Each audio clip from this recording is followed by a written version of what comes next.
Saudara, pada kenyataan dewasa ini kita melihat ada orang memiliki sikap kehidupan yang egois.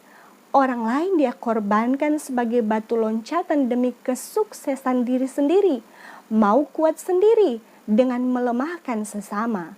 Hal seperti ini akan merusak spiritualitas kerukunan dalam persekutuan karena tidak menampakkan ciri hidup pengikut Kristus.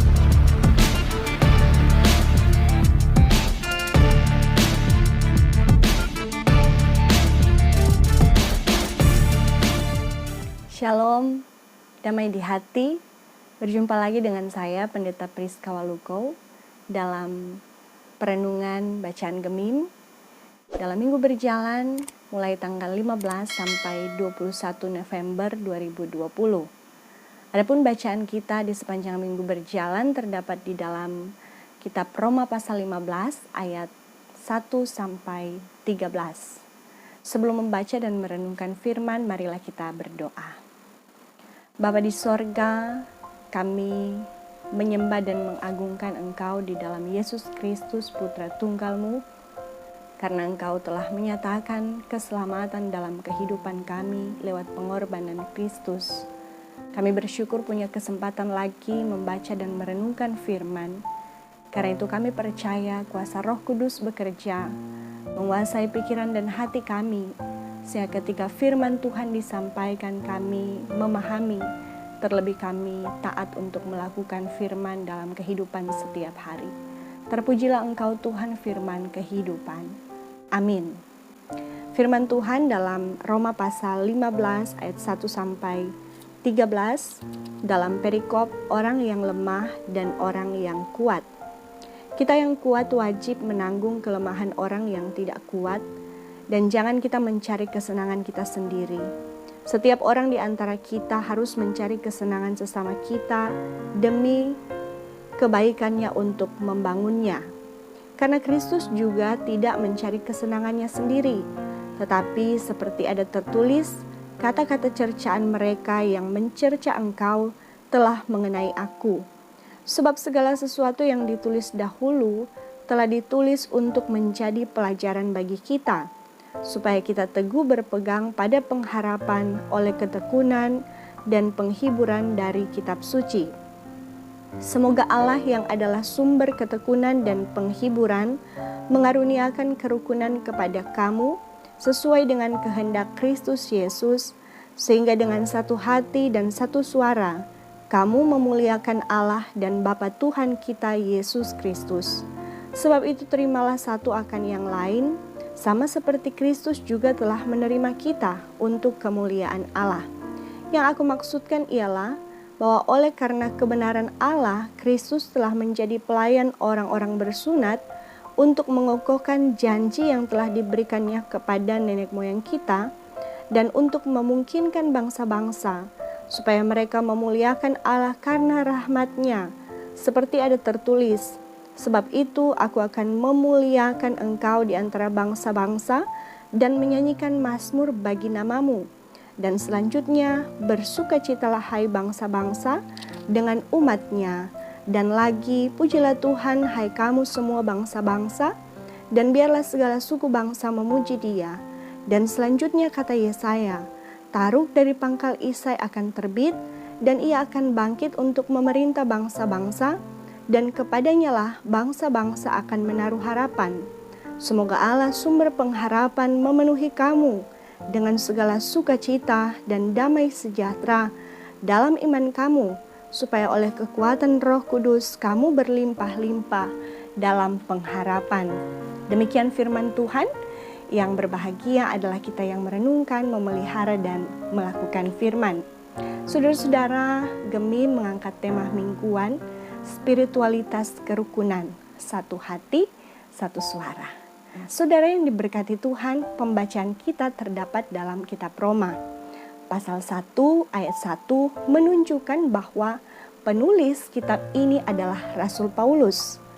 Kitab ini ditulis pada tahun 57 Masehi, saat Paulus sedang dalam perjalanan misinya yang ketiga, tepatnya saat dia berada di kota Korintus. Roma adalah pusat dunia pada waktu itu, karena Roma adalah ibu kota kekaisaran Romawi. Kaisar dan pejabat-pejabatnya ada di kota Roma. Fasilitas di kota Roma pastinya adalah fasilitas yang paling lengkap. Dalam arti kota Roma adalah kota metropolitan. Nah, Paulus rindu ke Roma karena Roma adalah pusat dari budaya kafir atau Gentiles, yang berarti bangsa bukan Yahudi, bangsa asing atau bangsa yang tidak mengenal Allah. Berhubung karena Paulus adalah rasul yang diutus Tuhan kepada orang-orang bukan Yahudi, sesuai yang tercatat dalam Roma 11 ayat 13, tertulis begini, "Aku berkata kepada kamu, hai bangsa-bangsa bukan Yahudi, justru karena aku adalah rasul untuk bangsa-bangsa bukan Yahudi, aku menganggap hal itu kemuliaan pelayananku." Nah, karena itu Paulus ingin bisa mencapai Roma agar ia bisa memberitakan Injil Yesus Kristus di sana. Karena sekalipun Paulus sudah mengelilingi kota-kota penting di Kekaisaran Romawi, tetapi Roma adalah jantung Kekaisaran Roma. Bagi Paulus, menginjil di Roma adalah langkah yang strategis untuk menaklukkan kota itu pada ketuhanan Yesus. Adapun surat Roma ditulis untuk dua tujuan. Yang pertama, menjawab tuduhan palsu tentang ajaran Rasul Paulus. Ajaran Paulus diputarbalikan dengan ajaran bahwa karena orang percaya sudah dibenarkan Tuhan karena iman oleh kasih karunia, maka meski tetap berbuat dosa, pasti tetap akan selamat. Sehingga Paulus menegaskan dalam Roma 3 ayat 8, "Bukankah tidak benar fitnahan orang yang mengatakan bahwa kita berkata, marilah kita berbuat yang jahat, supaya yang baik timbul daripadanya. Orang semacam itu sudah selayaknya mendapat hukuman." Kemudian Roma 6 ayat 1 dan 2 juga ayat 15, Paulus berkata, "Jika demikian, apakah yang hendak kita katakan? Bolehkah kita bertekun dalam dosa supaya semakin bertambah kasih karunia itu? Sekali-kali tidak. Bukankah kita telah mati bagi dosa? Bagaimanakah kita masih dapat hidup di dalamnya?" Jadi, bagaimana?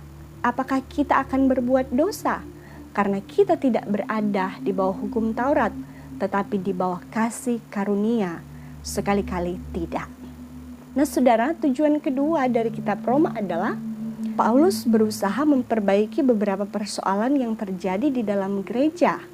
Karena sikap salah orang Yahudi terhadap orang bukan Yahudi, dan begitu sebaliknya, sikap orang bukan Yahudi terhadap orang Yahudi.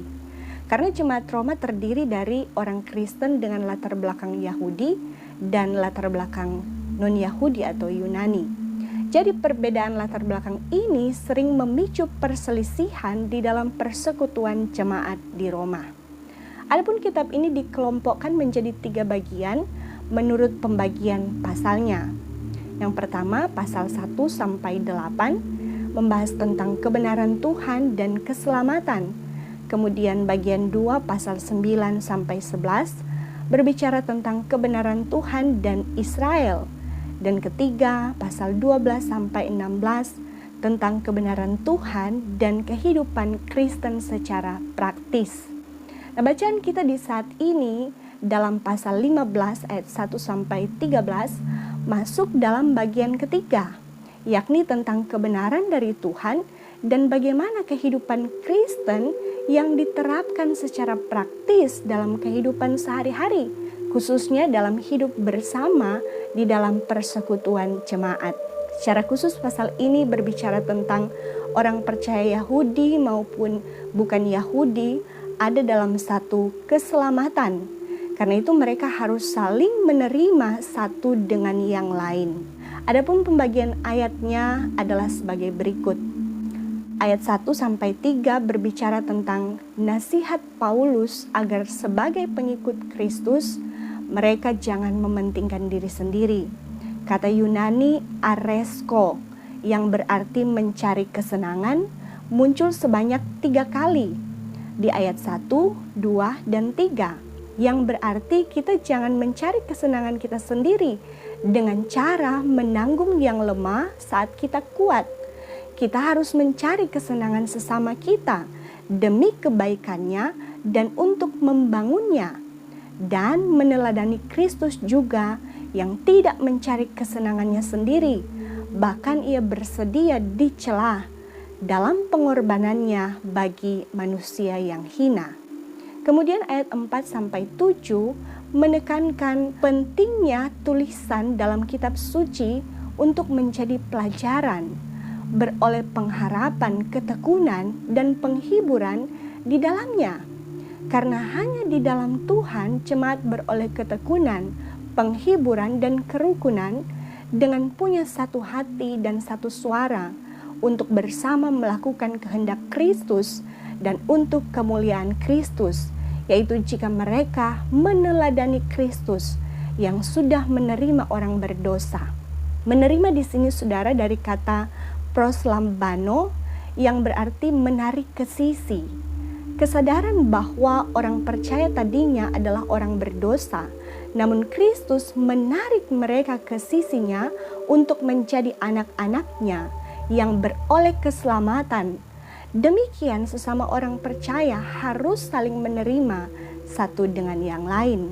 Kemudian ayat 8-13 menyatakan bahwa melalui Kristus keselamatan kepada orang Yahudi atau orang bersunat dikokohkan sesuai janji Allah kepada nenek moyang mereka bahwa mereka adalah bangsa pilihan, dan juga melalui Kristus bangsa-bangsa lain atau bukan Yahudi dan tidak bersunat beroleh keselamatan yang sama dengan bangsa pilihan, semua karena rahmat Tuhan.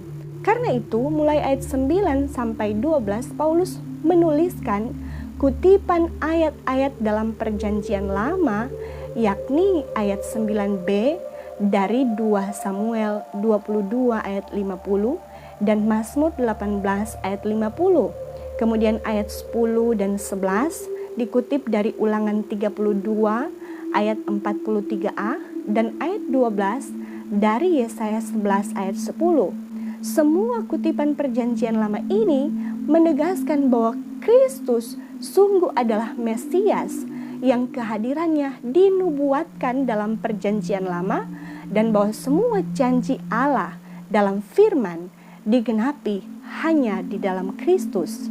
Kemudian di akhir bagian ini ayat 13, Paulus memberikan ucapan berkat bagi jemaat di Roma agar mereka diberikan sukacita, damai sejahtera, dan pengharapan berlimpah dalam iman oleh pertolongan Roh Kudus.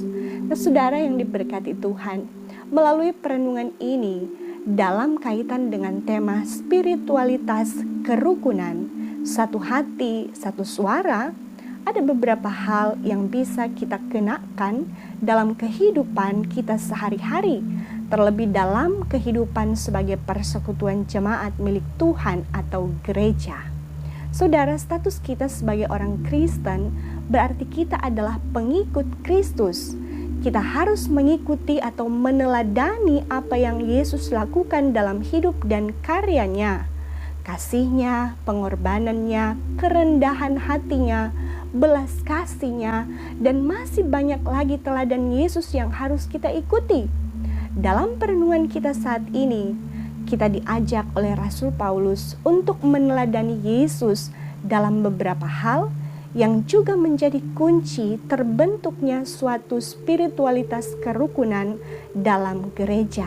Yang pertama, spiritualitas kerukunan dalam gereja akan terbentuk jika tiap-tiap orang dalam persekutuan gereja menyadari bahwa ketika ia diberkati dengan kekuatan, baik dalam hal rohani, intelektual, ekonomi, mental, bahkan bakat-bakat tertentu, akan menggunakan kekuatan atau kelebihannya bukan untuk kesenangan dirinya sendiri. Jangan menyombongkan diri dengan apa yang dimiliki, tetapi menyadari betul bahwa semua yang ada padanya, kuatnya dan lebihnya adalah anugerah Tuhan semata, agar dipakainya untuk menyenangkan sesama, jadi berkat bagi sesama, agar lewat apa yang ada padanya, sesama beroleh berkat dan terbangun imannya. Mengapa harus demikian? Karena meneladani Kristus yang juga tidak mencari kesenangannya sendiri. Ia yang adalah anak tunggal Allah justru menjelma menjadi sama dengan manusia yang lemah. Bahkan dalam kelemahannya, ia berkorban sampai mati di salib untuk memberi keselamatan bagi orang-orang berdosa. Itu dicatat dalam Filipi 2 ayat 5-7. Nah, saudara, pada kenyataan dewasa ini kita melihat ada orang memiliki sikap kehidupan yang egois. Orang lain dia korbankan sebagai batu loncatan demi kesuksesan diri sendiri, mau kuat sendiri dengan melemahkan sesama. Hal seperti ini akan merusak spiritualitas kerukunan dalam persekutuan karena tidak menampakkan ciri hidup pengikut Kristus dan tidak memuliakan Kristus. Karena itu, jika hukum dunia seperti hukum rimba, yakni yang lemah merupakan makanan bagi yang kuat adalah raja dan pemenang memiliki semuanya. Sebaliknya, hukum Kristus justru yang kuat menanggung yang lemah. Yang lemah harus ditopang agar dibangunkan imannya. Menjadi pemenang dalam iman bukan berarti memiliki semuanya. Justru ia akan banyak kehilangan, dalam arti kehilangan keegoisan, kesombongan, iri hati, dengki, amarah, dan berbagai kecemaran hilang dari dirinya. Berganti iman yang semakin teguh di dalam Kristus dalam bentuk perbuatan yang menampakkan buah-buah roh. Bahkan pemenang iman juga banyak yang kehilangan di dunia dalam bentuk kehilangan harta, jabatan, kedudukan, bahkan nyawa. Tetapi ada jaminan ia tidak kehilangan keselamatan dan hidup kekal di sorga baka. Itulah pemenang sejati. Yang kedua, terbentuknya spiritualitas kerukunan dalam gereja saat jemaatnya setia merenungkan firman dan melakukan firman Tuhan dalam ketaatan. Karena sebagai gereja pasti akan menghadapi tantangan, pergumulan, bahkan perselisihan. Tetapi bacaan ini mengingatkan untuk selalu back to the Bible saat menghadapi berbagai kesulitan. Prinsip reformasi ini yang kita kenal juga dengan sola scriptura atau hanya oleh firman, membawa kita menyadari bahwa hanya oleh firman kita mendapat penguatan dari janji Tuhan, dari kisah sejarah umat Tuhan, dan meneladani tokoh-tokoh karakter dalam Alkitab, baik para nabi, para hakim, para raja, para murid Yesus, yang pada puncaknya kita terpanggil meneladani hidup dan karya Kristus, memiliki pikiran dan perasaan yang sama seperti Kristus. Dalam Kolose 3 ayat 14 dan 15. Yang pasti akan meneguhkan spiritualitas kerukunan dalam jemaat. Ketiga, spiritualitas kerukunan gereja akan terbentuk ketika semua anggota jemaat mau taat pada kehendak Kristus dan memuliakan Kristus dengan satu hati dan satu suara. Satu hati di sini berarti setiap anggota jemaat menjadikan Kristus Raja yang memerintah hatinya. Tidak lagi berprinsip hatiku rajaku, tetapi Kristus Rajaku. Hanya kehendak Kristus yang dilakukan, bukan kehendak pribadi atau kelompok. Dan dengan satu suara menyuarakan kasih dan damai dalam kesatuan jemaat. Ingat saudara, Kristus menghendaki kita hidup dalam kasih kepadanya dan kepada sesama. Dalam Matius 22 ayat 37-40. Dan di mana ada kerukunan, ke sana Tuhan perintahkan berkat-Nya tercurah. Dalam Mazmur 133. Keempat, spiritualitas kerukunan dinyatakan dalam keyakinan iman bahwa hanya melalui Kristus kita beroleh keselamatan. hendaknya membawa kita mensyukuri status kita sebagai orang-orang Kristen yang telah diselamatkan oleh iman kepada Yesus Kristus. Karena itu sebagaimana di dalam Kristus, semua orang yang percaya diterimanya, pertama-tama bangsa Yahudi, kemudian bangsa-bangsa non-Yahudi, demikian pun kita semua sudah beroleh keselamatan di dalam Kristus. Kita diberi rahmat-Nya sesuai Titus 3 ayat 5, 1 Petrus 1 ayat 3. Kita yang seharusnya binasa ini beroleh kasih karunia dan selamat. Karena itu jangan kita menjadi sombong rohani sebagai orang-orang pilihan-Nya. Jika dalam hidup bersama ada yang lemah imannya, jangan menghakimi mereka. Mereka yang lemah jangan kita hakimi, tapi justru kita menjadi duta-duta Injil bagi mereka yang lemah. Mengabarkan kabar baik, Injil keselamatan bagi mereka yang masih jauh, seperti dalam Kisah Para Rasul 2 ayat 39. Agar sebagaimana kita telah diterima oleh Yesus di sisinya menjadi anak-anaknya, kita pun menerima sesama kita, agar kita sama-sama beroleh selamat seperti kehendak Allah dalam Yohanes 3 ayat 16. Karena itu menyadari bahwa kita sudah diselamatkan secara cuma-cuma oleh rahmat Tuhan saja, maka seumur hidup kita, baiklah kita pakai kehidupan ini untuk memuliakan Kristus sebagai wujud ucapan syukur kita. Lewat tritugas gereja, bersekutu, bersaksi, dan melayani, gereja menjangkau sebanyak mungkin orang untuk menyatakan kasih Kristus. Gereja menyuarakan suara kenabiannya untuk menghadirkan kerukunan dan kedamaian di mana gereja berada, mulai dalam rumah tangga masing-masing, di tempat bekerja, dalam hidup berjemaat dan bermasyarakat. Khususnya di tengah pandemi COVID-19, gereja mempelopori kerukunan antar perbedaan beragama, suku, ras. Kita sama-sama menghadapi pandemi yang sedang terjadi agar rantai penyebaran virus ini segera berakhir. Gereja juga hadir menjelang pilkada di mana ada perbedaan warna, beda partai, beda paslon. Gereja, kita semua harus menjadi pelopor kerukunan hingga pilkada berjalan dengan aman dan sukses. Ingat saudara, prinsip kita dalam melayani bukan saja berkorban bagi Kristus, tetapi pertama-tama adalah sebagai ucapan syukur atas rahmat yang sudah kita terima.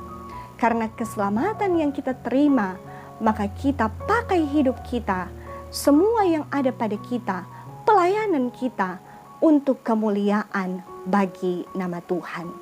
Karena apapun yang kita miliki adalah dari Dia, oleh Dia, dan kepada Dia. Bagi Dialah kemuliaan sampai selama-lamanya.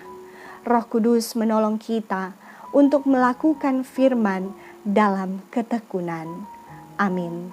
Terimalah berkat Tuhan.